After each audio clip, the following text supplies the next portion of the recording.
আমন্ত্রণ জানাচ্ছি ব্যবসা বাণিজ্য আর অর্থনীতির সবশেষ সংবাদ নিয়ে নিউজ 24 এর নিয়মিত আয়োজন বিজনেস আওয়ারে। সাথে আছি হোসাইন শাহাদাত। চীনের সাথে যৌথ উদ্যোগে কাজ করার কথা জানিয়ে পাট, বস্ত্র এবং বাণিজ্য মন্ত্রী খন্দকার আব্দুল মুক্তাদির বলেন, দুই দেশের অভিজ্ঞতা এবং সক্ষমতাকে একসঙ্গে কাজে লাগাতে পারলে বাংলাদেশের টেক্সটাইল খাতের রপ্তানি দ্বিগুণ করা সম্ভব। সোমবার রাজধানীর জেডিপিসি মিলনায়তনে চীন বাংলাদেশ টেক্সটাইল অ্যান্ড ফ্যাশন কনফারেন্সে অংশ নিয়ে তিনি এসব কথা বলেন। এ সময় মন্ত্রী চীনের সঙ্গে সহযোগিতার মাধ্যমে বাংলাদেশের টেক্সটাইল ও ফ্যাশন খাতকে আরও শক্তিশালী করার প্রত্যাশা করেন। সম্মেলনে চীনে পাট রপ্তানি বাড়ানোর পরিকল্পনার কথাও জানান পাটমন্ত্রী। বলেন, চীনের সঙ্গে যৌথ উদ্যোগে পাট পণ্যের উৎপাদন বাড়ানো গেলে পাটের দাম বাড়বে, একই সঙ্গে কৃষকও পাট চাষে আরও উৎসাহিত হবে। মন্ত্রী জানান, টেক্সটাইল খাতের উন্নয়নে চীনের বিশ্ববিদ্যালয়গুলোর সঙ্গে বাংলাদেশের বিশ্ববিদ্যালয়ের শিক্ষা এবং গবেষণার আদান প্রদান করা সম্ভব। আমাদের ইনস্টিটিউটগুলিতে আমরা চাইনিজ কোলাবোরেশন গ্রো করবো ইন দ্য ফর্ম যে কিছু কিছু চাইনিজ ভিজিটিং প্রফেসর আমরা নিয়ে আসবো, ক্লাস করাবো তাদের দিয়ে। আমাদের কিছু ফ্যাকাল্টিকে আমরা চায়নার বিভিন্ন ইউনিভার্সিটিতে পাঠাবো এখনকার সময়ের সাথে আপ টু ডেট থাকার জন্য। এখনো বাংলাদেশের টেক্সটাইল থেকে বেনিফিট পাওয়ার অনেক সময় আছে এবং অনেক সুযোগও আছে। এখন আসলেই সময় এসছে ম্যানমেড ফাইবার ভ্যালু এডিশনে যাওয়ার এবং সেখান থেকে আমাদের যে 38-39 বিলিয়নের এক্সপোর্ট সেটাকে অন্তত দ্বিগুণ করার এখনো পর্যাপ্ত সুযোগ আছে। চূড়ান্ত পর্যায়ে রয়েছে সরকারি কর্মচারীদের নতুন পে স্কেল। যে কোনো সময় আসবে ঘোষণা, এবছরই হবে বাস্তবায়ন। এই কথা গতকাল জানিয়েছেন প্রধানমন্ত্রীর মুখ্য সচিব ABM আব্দুস সাত্তার। এদিকে এর ফলে অর্থনীতির উপর আসা চাপ, কর্মসংস্থান এবং উৎপাদন বৃদ্ধি করে মোকাবেলা করা হবে বলেও জানান তিনি। 6 মাসে সরকারের অর্জনকে ইতিবাচক হলেও অর্থনীতি পুনরুদ্ধারকেই মূল চ্যালেঞ্জ হিসেবে দেখছেন মুখ্য সচিব। দেশে বর্তমানে সরকারি কর্মচারীর সংখ্যা প্রায় 18 লাখ। সবশেষ 2015 সালে এই কর্মচারীদের জন্য পে স্কেল দেওয়া হয়েছিল। এরপর 11 বছরে মূল্যস্ফীতি বাড়লেও বৃদ্ধি পায়নি সরকারের এই কর্মচারীদের বেতন ভাতা। ফলে দীর্ঘদিন ধরেই প্রশাসনের মধ্যে এ নিয়ে দানা বেঁধেছে ক্ষোভ। সার্বিকভাবে এদিকে 6 মাস আগে দেশের অর্থনীতির দায়িত্ব নিয়ে আমির খুসরো মাহমুদ চৌধুরী প্রশাসনের কর্মচারীদের জন্য পে স্কেলের ঘোষণা দিয়েছিলেন। এরপর থেকেই শুরু অপেক্ষার পালা। এর মাঝেই রবিবার প্রধানমন্ত্রীর মুখ্য সচিব ABM আব্দুস সাত্তার সচিবালয়ে সাংবাদিকদের জানান, শিগগিরই ঘোষণা হচ্ছে পে স্কেল বাস্তবায়ন হবে এবছরের মধ্যেই। পে স্কেল তো বিবেচনাধীন আছে এবং গভর্নমেন্টের কমিটমেন্ট আছে, এটা আমরা বাস্তবায়ন করব। চূড়ান্ত পর্যায়ে আছে, যে কোনো মুহূর্তে পে স্কেল ঘোষণা হতে পারে। বিগত সরকার 11 বছর যাবৎ কোনো পে স্কেল ঘোষণা করেনি, যার ফলে এই 18 লক্ষ কর্মচারীদের আমরা চাপের মধ্যে আছি। বৈশ্বিক চাপে দেশের অর্থনীতির এই নাজুক পরিস্থিতিতে পে স্কেল ঘোষণা হলে মূল্যস্ফীতির উপর প্রভাব পড়বে, এমনটা স্বীকার করে প্রধানমন্ত্রীর দপ্তরের উচ্চ পর্যায়ের এই কর্মকর্তা বলেন, অর্থনৈতিক চাপ মোকাবেলা করতে নানা উপায় ভেবে রেখেছে সরকার। আমরা কর্মসংস্থান করব, তারপরে প্রোডাক্টিভিটি বাড়াবো, অনেক চ্যালেঞ্জ আছে, সেগুলো এক এক করে আমরা করবো আর কি। মেইন চ্যালেঞ্জ হচ্ছে অর্থনীতি, ব্যাংক লুটপাট হয়েছে, লক্ষ লক্ষ কোটি টাকা, সবকিছুর জানিয়েই দায়ী হলো বিগত সরকারগুলো। এদিকে প্রশাসনের সর্বোচ্চ পদ মন্ত্রিপরিষদ সচিব ও জনপ্রশাসন সচিবের চুক্তির মেয়াদ শেষ হচ্ছে একদিন পরই। এ বিষয়ে পরবর্তী সিদ্ধান্ত জানতে 24 ঘন্টা অপেক্ষা করার কথাও জানান প্রধানমন্ত্রীর মুখ্য সচিব। এটা একটু অপেক্ষা করেন, 24 ঘন্টা পর হয়তো জানতে পারবেন। শানাজি ইয়াসমিন, নিউজ 24, ঢাকা। টাকা জমা দেওয়ার দিনই ট্রেড লাইসেন্স দেওয়ার পাশাপাশি 5 বছরের জন্য একসাথে নবায়নের সুযোগ দেওয়া হবে বলে জানিয়েছেন ঢাকা দক্ষিণ সিটি কর্পোরেশনের প্রশাসক আব্দুস সালাম। সকালে ডিসিসি আয়োজিত আলোচনা সভায় তিনি একথা জানান। এ সময় চাঁদাবাজি এবং হয়রানিমুক্ত ব্যবসার পরিবেশ নিশ্চিতের দাবি জানান ব্যবসায়ীরা। এর প্রেক্ষিতে চাঁদাবাজ মুক্ত ব্যবসার পরিবেশ নিশ্চিত এবং ট্রেড লাইসেন্স পেতে জটিলতা নিরসন করার আশ্বাস দেন ঢাকা দক্ষিণ সিটি কর্পোরেশন প্রশাসক। পাশাপাশি ব্যবসায়ীদের হয়রানি করলে নিজের কর্মকর্তাদের বিরুদ্ধে ব্যবস্থা নেওয়ারও হুঁশিয়ারি দেন তিনি। একই সাথে ব্যবসায়ীদের জন্য সিটি কর্পোরেশনের রাজস্ব পরিশোধ সহজ করতে ব্যাংকিং সেবার আওতা বাড়ানোর ঘোষণা দেন নগর প্রশাসক। দিনে লাইসেন্স দিতে হবে, দিনেরটা দিনে যে এই ব্যাপারে আমি আপনাদের সামনে বলে গেলাম, যদি এই ব্যাপারে কোনো ব্যত্যয় ঘটে, যে অফিসার করছে, যে সেকশন করছে, আপনারা দয়া করে আমার কাছে রিপোর্ট করবেন, সাথে সাথে তার বিরুদ্ধে ব্যবস্থা নেওয়া হবে। ট্রেড লাইসেন্স নবায়ন সহায়তা করা নয়, বরং ভবিষ্যতে ব্যবসায়ীরা যেন সহজে ডিজিটাল প্ল্যাটফর্ম ব্যবহার করে নিজেরাই প্রয়োজনীয় সেবা গ্রহণ করতে পারেন সেই সক্ষমতা তৈরি করা। দর্শক, ট্রেড লাইসেন্স দেওয়ার মানে অর্থাৎ একদিনে ট্রেড লাইসেন্স দেওয়ার এই উদ্যোগের ফলে ব্যবসা সহজীকরণের একটি উদ্যোগ হিসেবে আসলে আমরা দেখছি। এই ধরনের উদ্যোগ নিশ্চয়ই ব্যবসায়ীদের আরও বেশি উৎসাহিত করবে। দর্শক, আজকে আমরা আলোচনা করতে চাই দেশের রপ্তানি খাত নিয়ে, রপ্তানি বহুমুখীকরণে যে বাংলাদেশ কতটুকু এগিয়েছে সে বিষয় নিয়ে কথা বলতে আমাদের সাথে যুক্ত হয়েছেন অর্থনীতি বিশ্লেষক জনাব মাহমুদ হোসেন। স্বাগত জানাচ্ছি আপনাকে বিজনেস আওয়ারের আমাদের আজকের আয়োজনে। জনাব মাহমুদ হোসেন,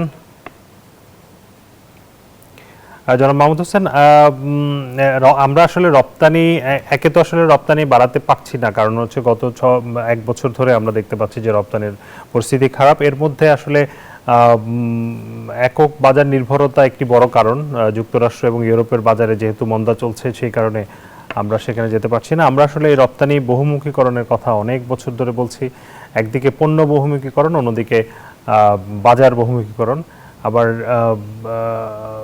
আরএমজির উপর যে অতিরিক্ত নির্ভরশীলতা, সেখানেও আরএমজি পণ্যের ক্ষেত্রেও আসলে বহুমুখীকরণের বিষয়গুলো কথা হচ্ছিল, কিন্তু আমরা সেভাবে করতে পারিনি। সেই জায়গাতে আসলে আমাদের চ্যালেঞ্জগুলো কোথায়, মানে আমরা কেন করতে পারছি না? ধন্যবাদ আপনাকে। দেখুন, এই যে রপ্তানি বহুমুখীকরণের কথা হচ্ছে বা বলা হচ্ছে যে আমরা সিঙ্গেল বাস্কেটের উপর অলমোস্ট ডিপেন্ডেন্ট, বা বলা যায় যে শুধুমাত্র আপনার গার্মেন্টস সেক্টর অ্যান্ড আমাদের হচ্ছে ওয়েজ আর্নার যেটা আছে বা বিদেশে শ্রমিক ভাইরা যারা আছে ওর উপর ডিপেন্ডেন্ট। এখান থেকে বহুমুখীকরণের জন্য আমি বলবো যে সিনসিয়ার ইফোর্ট, যেটা যে একটা ইফিশিয়েন্ট পরিকল্পনা নিয়ে সেটা বাস্তবায়ন করা হয়নি।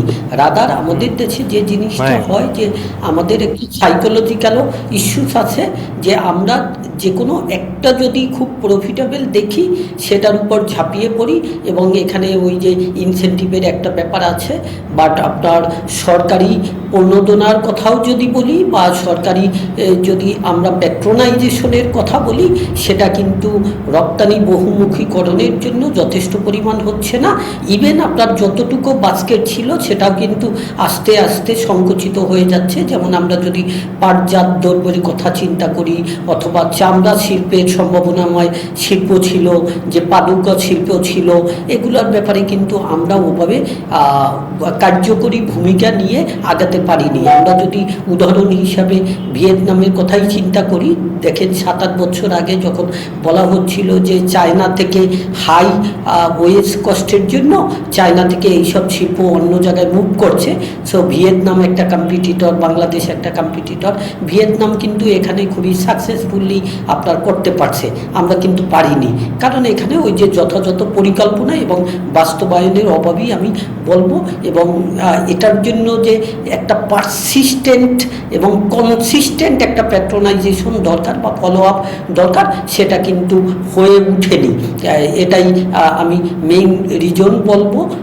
এবং দেখুন, এটা না হওয়ার কারণে অর্থনীতি তো ঝুঁকির মধ্যে আছে। সেটা তো আমরা দেখেন, এই যে ওয়ার্ল্ড ওয়াইড যে মন্দা চলছে বা যুদ্ধের যে ইম্প্যাক্ট চলছে, ইউরোপের বাজার সংকুচিত হচ্ছে, আমেরিকার বাজারে ট্রাম্পের খামখেয়ালিপনার জন্য আমাদের একটা কম্পিটিটিভ বেনিফিট চলে যাচ্ছে। তো আলটিমেটলি কিন্তু ক্ষতিগ্রস্ত হতে হচ্ছে। বাট এটা আমি বলবো ওই যে দীর্ঘমেয়াদী পরিকল্পনারই অভাব মেনলি। আমরা আসলে গতকাল সরকারের 6 মাস পূর্তি হয়েছে, সেখানে আপনার কাছে কি মনে হয়েছে এই 6 মাসে আসলে ব্যবসা বাণিজ্যের উন্নতির জায়গাটা, পরিবেশ ফিরিয়ে আনা, বিনিয়োগ আকর্ষণ করা, সেই জায়গাটাতে সরকার কতটা অর্জন করতে পেরেছে গত 6 মাসে? দেখুন, আমি প্রথম বলবো যে আমরা যদি একটু যৌক্তিকভাবে মূল্যায়ন করি, তাহলে 6 মাস খুব একটা বড় টাইম না। এবং সঙ্গত কারণেই যে বিএনপি অনেক বছর পরে, দীর্ঘ 19 বছর পরে, তারা 20 বছর পরে ক্ষমতায় আবার আসছে। তো তাদের এখানে অভিজ্ঞতারও অভাব, বিশেষ করে যে মন্ত্রিসভা গঠিত হয়েছে সেখানেও অনভিজ্ঞতার ছাপ আছে। অনেক মন্ত্রী মহোদয় যারা আছেন তারা হয়তো যথেষ্ট পরিমাণ চেষ্টা করছেন, বাট আউটপুট ওয়াইজ চিন্তা করলে খুব কার্যকরী কিছু রেজাল্ট দিতে পেরেছেন বলে আপনার মনে হয় না। যদিও এগেইন আবার 6 মাস যথেষ্ট সময় না, এবং এট দ্য সেম টাইম যেই একটা ভঙ্গুর অর্থনীতি নিয়ে তারা শুরু করেছে। আপনি জানেন যে 24 আগস্টের পরে যে নতুন যাত্রাটা শুরু হয়েছে সেখানে অর্থনীতির অবস্থা কিন্তু খুবই বাজে ছিল। গভর্নর সাহেব এর মধ্যেও একটা আপনার অর্থমন্ত্রী মহোদয়ের পাশে বসে এক সাংবাদিকদের প্রশ্নের উত্তরে বলছে যে লিটারালি আমাদের যে পরিমাণ ব্যাংক থেকে লোন দেওয়া হয়েছিল তার 1/3 মানি চুরি হয়ে গেছে। আপনি শব্দটা খেয়াল করেন, চুরি হয়ে গেছে। যেমন এটা বলা হয় যে 22,18,000 কোটি টাকার মতো এরকম একটা ফান্ড অর্থনীতি থেকে চলে গেছে। এটা কিন্তু আমাদের মতো জিডিপি সাইজের বা আমাদের মতো ইকোনমি সাইজের জন্য বড় একটা ব্যাপার। এবং এখানে আপনার মনে করেন ম্যাক্সিমাম টাকাই কিন্তু বিদেশে পাচার হয়ে গেছে। তো তার মানে সম্পদের অভাব আছে, এবং অনেক পরিমাণ টাকা কিন্তু এখনও আপনার কনভেনশনাল সোর্সে নাই, এটা আনকনভেনশনাল সোর্সে আছে, বা আপনার মনে করেন হয়তো ব্যাংকিং সেক্টরেও অনেক পরিমাণ নাই। এবং ব্যাংকগুলো যে এই যে আপনার প্রায় 37% মতো নন পারফর্মিং লোন হচ্ছে, বা 33% যেটাই বলেন, যেখানে ওয়ার্ল্ড স্ট্যান্ডার্ড 2%, 3%।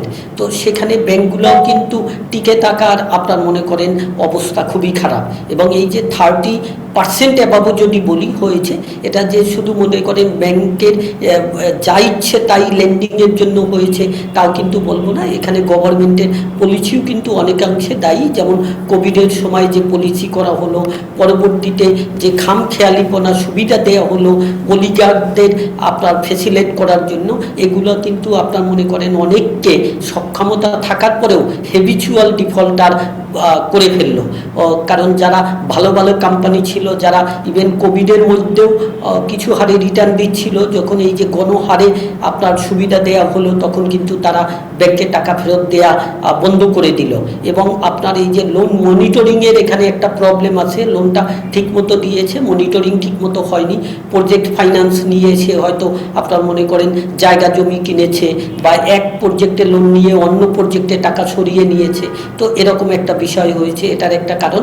আর পলিটিক্যাল একটা ইনফ্লুয়েন্সের তো ইস্যু ছিলই। অ্যাট দ্য সেম টাইম আপনার মনে করেন এখানে তো রাষ্ট্রীয় আপনার ব্যবস্থায় আমি বলবো প্যাট্রোনাইজেশনে লুটপাট হয়েছে, যার কারণে একটা গ্রুপই তো প্রায় 2,25,000 কোটি টাকার মতো আপনার লোন নিয়ে গেছে, এবং অনেকগুলো 8-9টা ব্যাংককে পথে বসিয়ে দিয়েছে।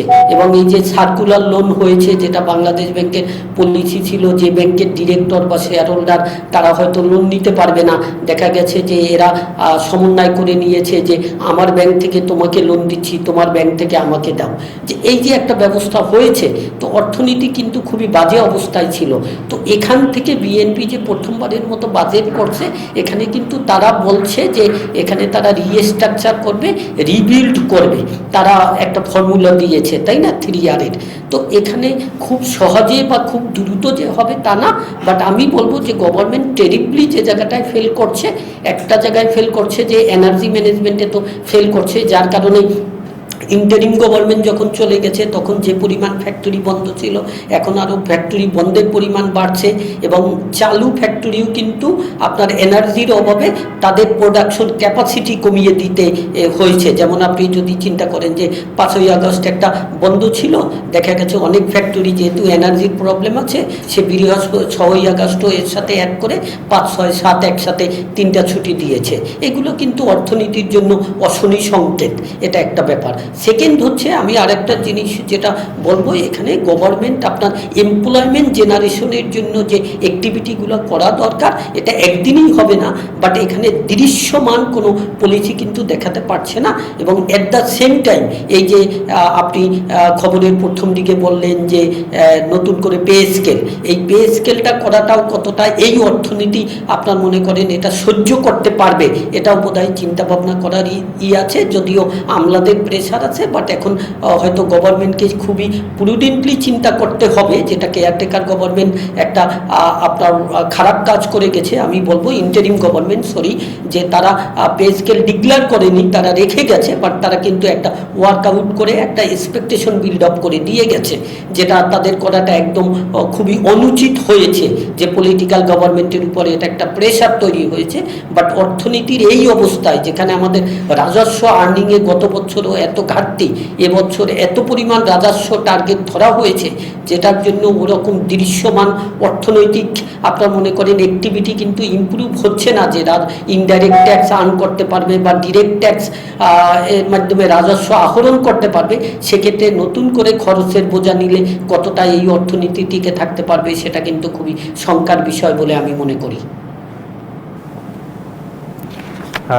ধন্যবাদ আপনাকে। আমরা এই পর্যায়ে একটু কিছু আচ্ছা, আমরা একটু পরে আসলে পত্রিকার কিছু শিরোনাম দেখতে চাইব। জনাব মাহমুদ হোসেন, আপনি রাজস্বের কথা বলছিলেন।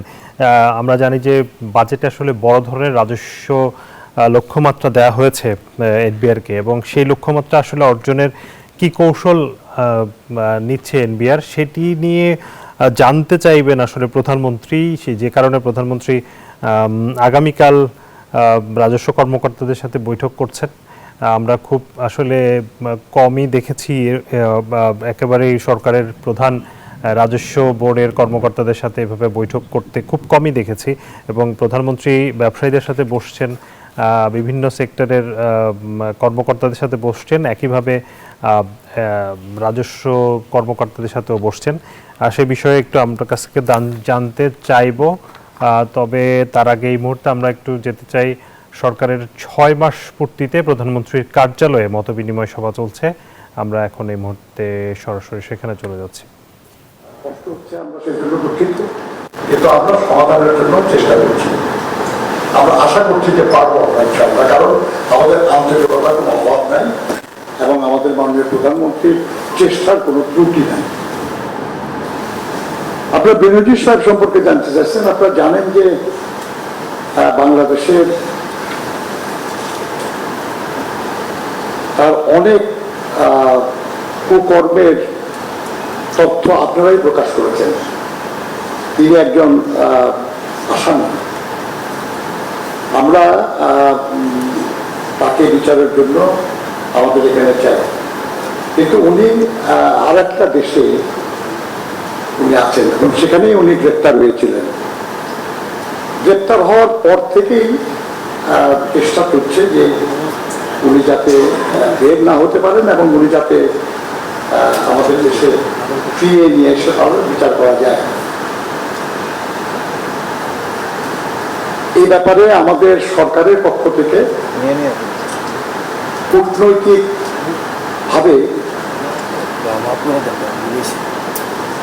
সংযুক্ত আমিরাত সরকারের সঙ্গে প্রয়োজনীয় যোগাযোগ স্থাপন করা হয়েছে, আমাদের দূতাবাসের মাধ্যমে, পররাষ্ট্র মন্ত্রণালয়ের মাধ্যমে, এবং আইনি প্রক্রিয়ায় যাতে তিনি খুব কোনো সুবিধা না পান সেজন্য সেখানকার আইনি প্রতিষ্ঠানকে পর্যন্ত নিয়োগ দেওয়া হয়েছে।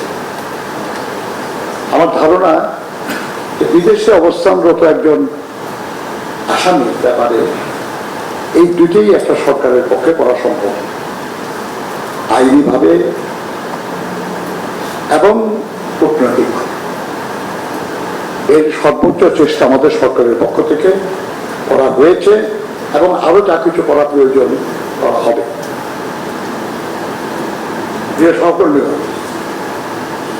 আমরা প্রশ্নগুলির মধ্যে প্রায় এগলেন হয়ে গেছে। আমি কৃতজ্ঞ যে আপনারা সবাই এসছেন এখানে এই আলোচনায়, এই হোটেলে উপস্থিত হওয়ার জন্য, এবং আমরা উন্মুক্তই থাকতে চাই, কারণ আমাদের গোপন করার কিছু নাই, প্রয়োজন নেই। সেই জন্যই আপনাদের সামনে এই প্রধানমন্ত্রীর কার্যালয়ে আমরা আপনাদের প্রশ্নের জবাব দিতে সুযোগ হলে আরো বেশি সময় ধরে আপনাদের প্রশ্নের জবাব দেওয়া যাবে। ইতিমধ্যে আপনারা যেটা বলেছে যে ডকুমেন্টটা প্রিপেয়ার করা হয়েছে, তাদের অফিসের পক্ষ থেকে, সেটা আপনারা একটু দয়া করে দেখেন, পড়েন, তারপরে ব্যক্তিগতভাবে দলগতভাবে কোনোভাবে আপনাদের কোনো প্রশ্ন থাকলে তার জবাব। দর্শক, আমরা এতক্ষণ ছিলাম প্রধানমন্ত্রীর কার্যালয়ে, সেখানে সরকারের 6 মাস পূর্তি উপলক্ষে অনুষ্ঠানে কথা বলছিলেন বিএনপি নেতা নজরুল ইসলাম খান। এই মুহূর্তে আমরা আবারও আলোচনা যেতে চাই। আমাদের সাথে রয়েছেন জনাব মাহমুদ হোসেন।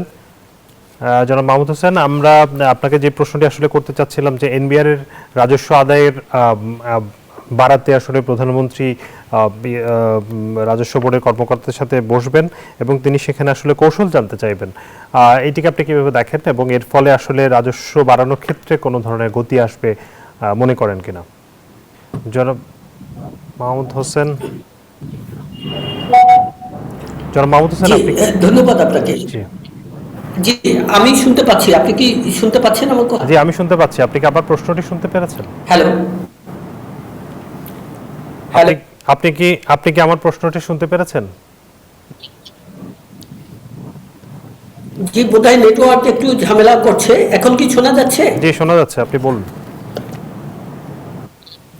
আচ্ছা, জি, আমি বলবো যে দেখেন, প্রধানমন্ত্রী মহোদয় যে নিজে রাজস্ব বোর্ডের কর্মকর্তাদের সাথে আলাপ করছেন, এটা খুবই ভালো উদ্যোগ। কারণ আপনার একটা টোন অফ দ্য টপ বলতে একটা কথা আছে।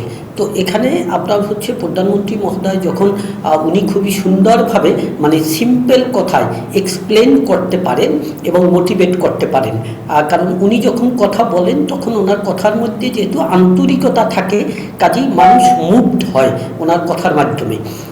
তো উনি রাষ্ট্রের প্রয়োজনটা, মানুষের প্রয়োজনটা যখন ওখানে ব্যাখ্যা করবেন যথাযথভাবে, উনি যেটা করেন খুবই সিম্পলভাবে, তখন আমার মতে যারা গুড ইন্টেনশনে রাজস্ব কর্মকর্তাই তো বেশি, তো তারা নিঃসন্দেহে আপনার মোটিভেটেড হবে।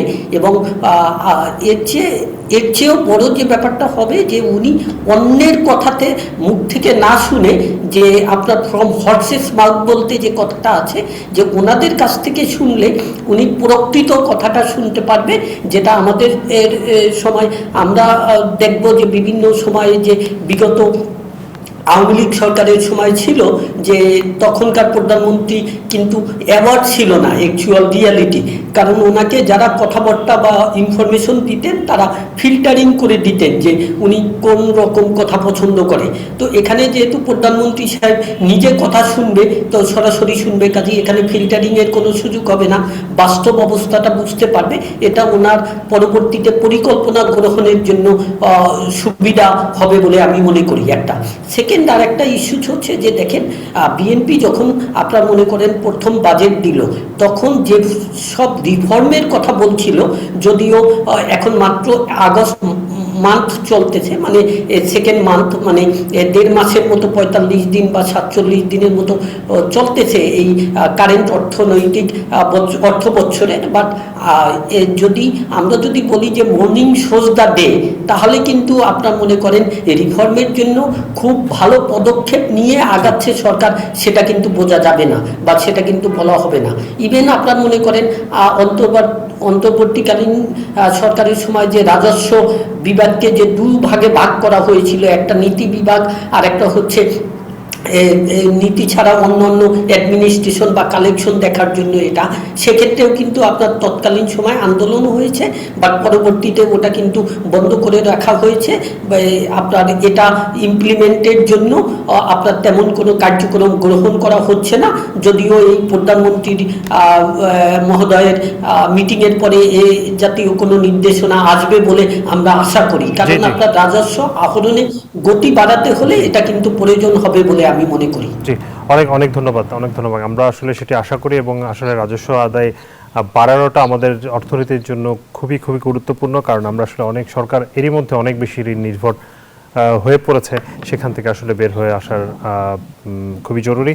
আপনাকে অনেক ধন্যবাদ জনাব মাহমুদ হোসেন আমাদেরকে সময় দেওয়ার জন্য। দর্শক, এর সাথে নিচ্ছি একটি বিরতি, ফিরবো একটু পর, সাথেই থাকুন। দেশে চলমান জ্বালানি সংকট মোকাবেলায় জরুরি ভিত্তিতে ইমার্জেন্সি রেসপন্স টিম গঠনের পরামর্শ দিয়েছে বেসরকারি উন্নয়ন সংস্থা সিপিডি। রোববার রাজধানীতে এক সংলাপে সংস্থাটির গবেষণা পরিচালক খন্দকার গোলাম মোয়াজ্জেম বলেন, প্রতিদিন শিল্প উৎপাদন, কৃষি উৎপাদন এবং আবাসিক খাতে গ্যাসের সংকট দেখা দিচ্ছে। দ্রুততম সময়ে সিদ্ধান্ত নিয়ে জ্বালানি খাতের সমস্যাগুলোর সমাধান করার আহ্বান জানান তিনি। এই মুহূর্তে সরকারের একটা জ্বালানি খাতের জন্য একটা ইমার্জেন্সি রেসপন্স একটা টিম করা দরকার, যারা কিনা জরুরি ভিত্তিতে এই যে বিভিন্ন সমাধানগুলো বলছে, এই সমাধানগুলো যাতে দ্রুত বাস্তবায়নের দিকে নিয়ে যায়। এগুলোকে যদি স্বাভাবিক প্রকিউরমেন্ট প্রসেসে যায় এবং সেটার জন্য যদি টেন্ডার প্রসেস অনেক লম্বা হয়, সময়কালগুলোকে কিভাবে কমিয়ে আনা যায়, সবই সরকার প্রকিউরমেন্টেই করুক, কিন্তু জিনিসটা হচ্ছে দ্রুত করা, দ্রুত সিদ্ধান্ত দেওয়া, এগুলোকে স্বাভাবিক সময়ের মতো যাতে না এগোয়। দর্শক, পত্রিকার শিরোনাম দেখতে চাই। বাণিজ্যের যে সংবাদগুলো আমরা বিভিন্ন পত্রিকায় দেখতে পাচ্ছি, দ্য বিজনেস স্ট্যান্ডার্ড তারা শিরোনাম করেছে, বিশাল রাজস্ব লক্ষ্যমাত্রা অর্জনের কৌশল নিয়ে আলোচনা করতে এনবিআর কর্মকর্তাদের সঙ্গে বৈঠকে বসছেন প্রধানমন্ত্রী। আগামীকাল তিনি এই বৈঠক করবেন, যেখানে আসলে অর্থ বছরের নির্ধারিত 6 লাখ কোটি টাকার রাজস্ব আদায়ের লক্ষ্যমাত্রা অর্জনে সংস্থাটির কৌশল কী হবে জানতে চাইতে পারেন প্রধানমন্ত্রী। এই লক্ষ্যমাত্রা গত অর্থ বছরের চেয়ে 45%-এরও বেশি।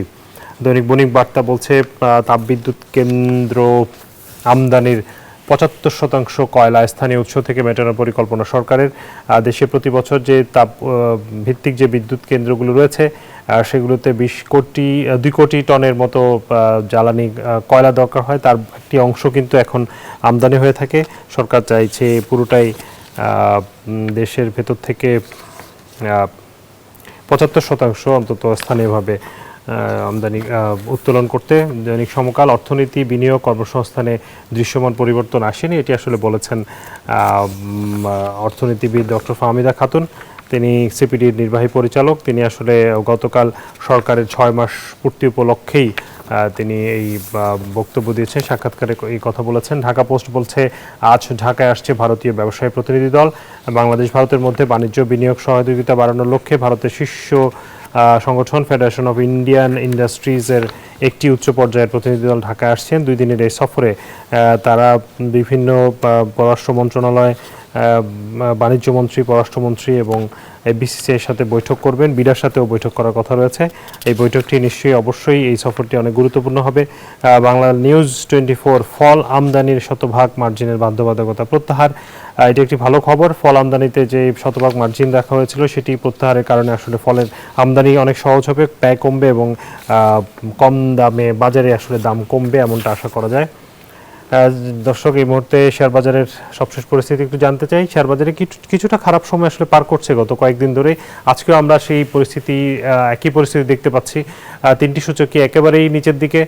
তার মধ্যে আসলে DSEX এর অবস্থা খুবই, অর্থাৎ এক ধরনের ছোটখাটো একটি ধস নেমেছে বলা যেতে পারে।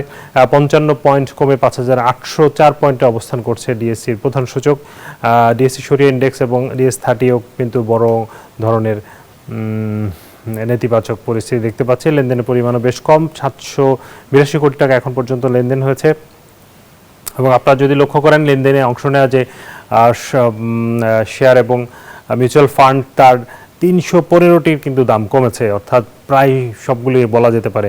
49টির দাম বেড়েছে এবং অপরিবর্তিত আছে 26টি কোম্পানির শেয়ারের দর। দর্শক, এরই সাথে আরও একটি বিরতির সময় হয়েছে, আরও সংবাদ নিয়ে ফিরবো, সাথে থাকুন।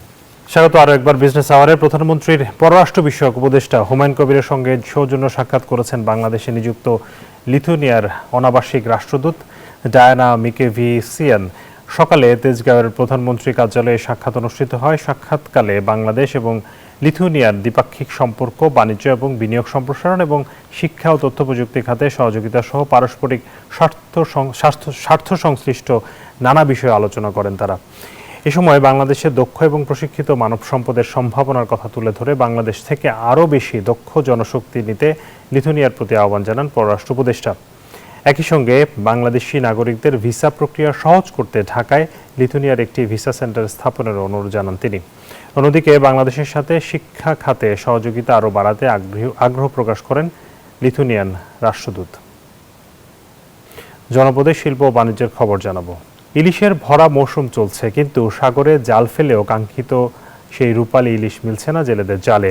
জেলে এবং ব্যবসায়ীরা বলছেন, অবাধে রেণু ধ্বংস এবং জাটকা নিধনের ফলে ইলিশের এমন আকাল। এছাড়া জলবায়ু পরিবর্তনের বিরূপ প্রভাব, ইলিশের প্রজনন কমছে বলছেন সংশ্লিষ্টরা। সাইফুর রহমান মিরনের তথ্য এবং ছবিতে ডেস্ক রিপোর্ট। আষাঢ় শ্রাবণ মানেই ইলিশের ভরা মৌসুম। এই সময়ে মেঘনা তেঁতুলিয়ার জলে জাল ফেললেই রূপালী ইলিশে ভরে ওঠার কথা জেলেদের নৌকা। সরগরম থাকার কথা মাছঘাট, কিন্তু এবার চিত্র অনেকটাই ভিন্ন। ভরা মৌসুমেও বরিশালের নদ নদীতে কাঙ্ক্ষিত ইলিশের দেখা মিলছে না। ঘন্টার পর ঘন্টা নদীতে থেকেও ফিরতে হচ্ছে অল্প মাছ নিয়ে। জ্বালানি, শ্রমিক ও খাবারের খরচ বাদ দিয়ে গুনতে হচ্ছে লোকসান। মাছ তো আবার একটু পানি টানতে তো 2 দিন আর বাড়তে পারে, বাজার আর কমে দিবে। লোকাল নদী ধ্বংস করছে আর সমুদ্রের ট্রলিং ধ্বংস করিয়া সব শেষ। বিক্রেতা ও ব্যবসায়ীদের দাবি, চাহিদার তুলনায় মাছ কম। ইলিশের এমন আকালের জন্য রেণু, জাটকা নিধন আর ট্রলিং বোটকে দুষছেন তারা। আশায় আছেন আবারও রূপালী ইলিশে হেসে উঠবে মোকাম। এদিকে 1000 টাকার নিচে মিলছে না জাটকা ইলিশও। আকাশচুম্বী দামে হতাশ ক্রেতারা।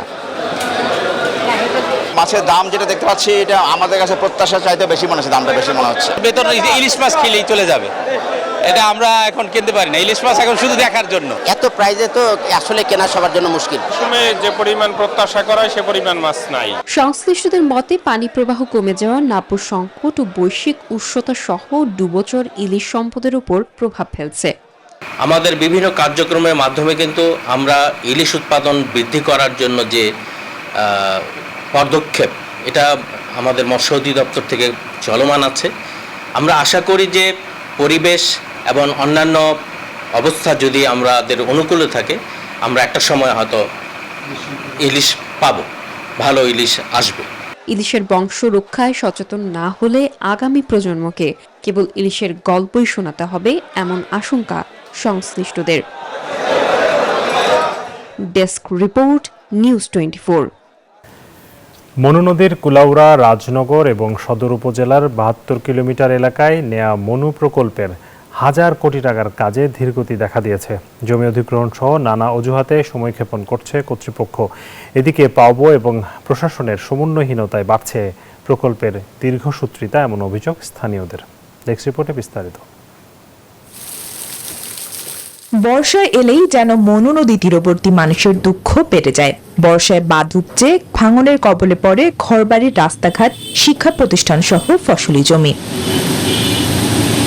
নদীপাড়ের মানুষের কষ্ট লাঘবে 2020 সালের জুনে 996 কোটি টাকার উন্নয়ন প্রকল্প অনুমোদন দেয় সরকার। প্রকল্পের অধীনে 2021 সালের 30 এপ্রিল 72টি প্যাকেজের মাধ্যমে 25টি ঠিকাদারি প্রতিষ্ঠান কাজ শুরু করে।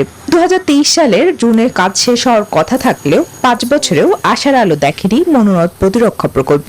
বরং জমি অধিগ্রহণ জটিলতা সহ নানা অজুহাতে প্রকল্পের মেয়াদ কয়েক দফা বাড়িয়ে 2028 সাল পর্যন্ত বর্ধিত করা হয়েছে। ঠিকাদারদের গড়িমসি, জমি অধিগ্রহণের জটিলতা, পাওবো ও প্রশাসনের একে অপরকে দোষারোপের প্রকল্পের কাজ বাধাগ্রস্ত হচ্ছে বলে অভিযোগ স্থানীয়দের। পানটা ঠিক না, আর বলকও বলার না। আর 24-এ যে বন্যা হয়েছে, ভয়াবহ মানুষ চালিয়ে আমরা কত বিপদে আসলাম। কত সরকারে একবার করছে, এখন পর্যন্ত কোনো উদ্যোগ নেওয়া হয়েছে না। ও অফিসারের কাছে গেলে অফিসারের কাছে যাওয়া লাগে, টেবিলে টেবিলে তারা গুড়া লাগে। এদিকে ঠিকাদারি প্রতিষ্ঠান অভিযোগ করছে, ভূমি অধিগ্রহণ না হওয়ায় কাজে বাধা ও কয়েক দফা মেয়াদ বাড়ানো হয়েছে। এতে তারাও ক্ষতিগ্রস্ত হচ্ছেন। জমির একরে টাকাগুলা কোনো জনগণ পাইছে না, এ ধরনের আমাদের জমি ছাড়ছে না, ঘর বাড়িগুলাও সরাচ্ছে না ঠিক মতন, এজন্য আমাদের কাজ দীর্ঘমেয়াদী হচ্ছে। প্রকল্প বাস্তবায়নে বিলম্বের পেছনে একই সুর পানি উন্নয়ন বোর্ডেরও। 71 একর ভূমি অধিগ্রহণের মূল্য ছিল 80 কোটি টাকা। এই 80 কোটি টাকা আমরা ডিসঅফিসকে প্রতিষ্ঠা জানুয়ারিতে দেওয়া হয় এবং সেই জানুয়ারিতে দেওয়া হয়, প্রতিষ্ঠা জানুয়ারিতে আমরা এই ডিসঅফিসকে হস্তান্তর করা হয়। এদিকে জেলা প্রশাসক দায় দিচ্ছেন পানি উন্নয়ন বোর্ডকে। যে ভূমি অধিগ্রহণের আইনগত প্রক্রিয়ার মাধ্যমে সম্পন্ন হয়ে থাকে এবং আমরা রাজনগরে বিশেষ করে পানি উন্নয়ন বোর্ডের বাঁধের যে কন্ট্রাক্ট হয়েছে, সেক্ষেত্রে প্রত্যেক সংস্থা বাংলাদেশ পানি উন্নয়ন বোর্ডকে সেটা দখলদারি হস্তান্তর করা হয়েছে। সেক্ষেত্রে আইনি প্রসেসের মাধ্যমে যারা ক্ষতিগ্রস্ত হয়েছে তাদেরকে আমরা পেমেন্ট দিচ্ছি। পাওবো ও প্রশাসনের একে অপরকে দোষারোপ থেকে বেরিয়ে নদী পাড়ের এসব মানুষের দুঃখ লাঘবে দ্রুতই প্রকল্পের বাস্তবায়ন চান জেলাবাসী। Desk report, news 24। বিশ্ব বাণিজ্যের খবর জানাবো। কুয়েতে ভিজিট ভিসা থেকে রেসিডেন্সি কিংবা ওয়ার্ক পারমিটে স্থানান্তরের খবরে প্রবাসীদের মধ্যে ব্যাপক আগ্রহ তৈরি হয়েছে। এ সুযোগের আশায় দেশটির বিভিন্ন রেসিডেন্সি অ্যাফেয়ার্স অফিসে ভিড় করছেন বিদেশি আবেদনকারীরা। তবে এই সুযোগ সবার জন্য উন্মুক্ত নয় বলে জানিয়েছে কুয়েতের স্বরাষ্ট্র মন্ত্রণালয়। জাহাঙ্গীর খান পলাশের তথ্য ছবিতে ডেস্ক রিপোর্ট। নির্দিষ্ট কিছু শর্ত পূরণকারী ব্যক্তিরাই কুয়েতে ভিজিট ভিসা থেকে রেসিডেন্সি কিংবা ওয়ার্ক পারমিটে রূপান্তরের জন্য আবেদন করতে পারবেন বলে জানিয়েছে কুয়েতের স্বরাষ্ট্র মন্ত্রণালয়। এই জন্য অনুমোদিত নিয়ম ও প্রক্রিয়া অনুসরণ করে আবেদন করতে হবে। প্রবাসীদের জন্য বিষয়টি গুরুত্বপূর্ণ হলেও সুযোগের পরিধি সীমিত হওয়ায় আবেদন করার আগে প্রয়োজনীয় শর্ত ও যোগ্যতা সম্পর্কে নিশ্চিত হওয়ার পরামর্শ দিয়েছেন সংশ্লিষ্টরা।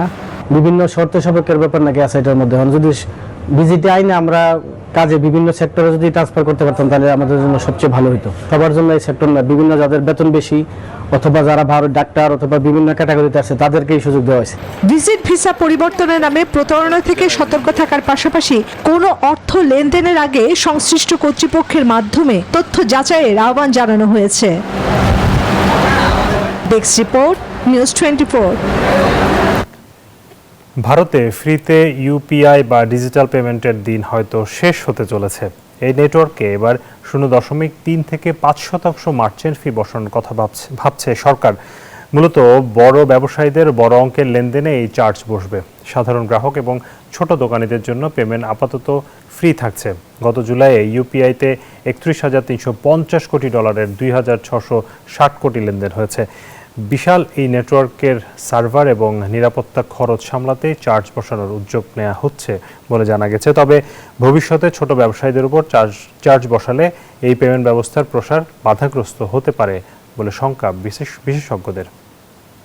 সৌদি আরবের নতুন মাল্টিপল এন্ট্রি উমরা ভিসা 365 দিন পর্যন্ত বৈধ থাকলেও প্রতিবার দেশটিতে প্রবেশের আগে অনুমোদিত সার্ভিস প্যাকেজ বুকিং এবং ওমরা পারমিট নেওয়া বাধ্যতামূলক করা হয়েছে। সৌদি আরবের হজ এবং ওমরা মন্ত্রণালয়ের তথ্য অনুযায়ী এই ভিসাধারীদের প্রতিবার ভিসা সৌদি আরবে যাওয়ার আগে নুসুক প্ল্যাটফর্মের মাধ্যমে অনুমোদিত সেবা প্রদানকারীর কাছ থেকে সার্ভিস প্যাকেজ কিনতে হবে। পাশাপাশি নুসুক অ্যাপ ব্যবহার করে ওমরা পারমিট সংগ্রহ করতে হবে। চলতি বছরের জুলাইয়ে চালু হওয়া এই মাল্টিপল এন্ট্রি ওমরা ভিসা ইস্যুর তারিখ থেকে 1 বছর বা 365 দিন পর্যন্ত কার্যকর থাকবে। এই সময়ের মধ্যে ভিসাধারীরা একাধিকবার সৌদি আরবে প্রবেশ করতে পারবেন। তবে পুরো ভিসার মেয়াদে দেশটিতে অবস্থানের মোট সময় 90 দিনের বেশি হতে পারবে না। দর্শক, এই ছিল বিজনেস আওয়ারের আজকের আয়োজনে। সাথে থাকার জন্য ধন্যবাদ সবাইকে।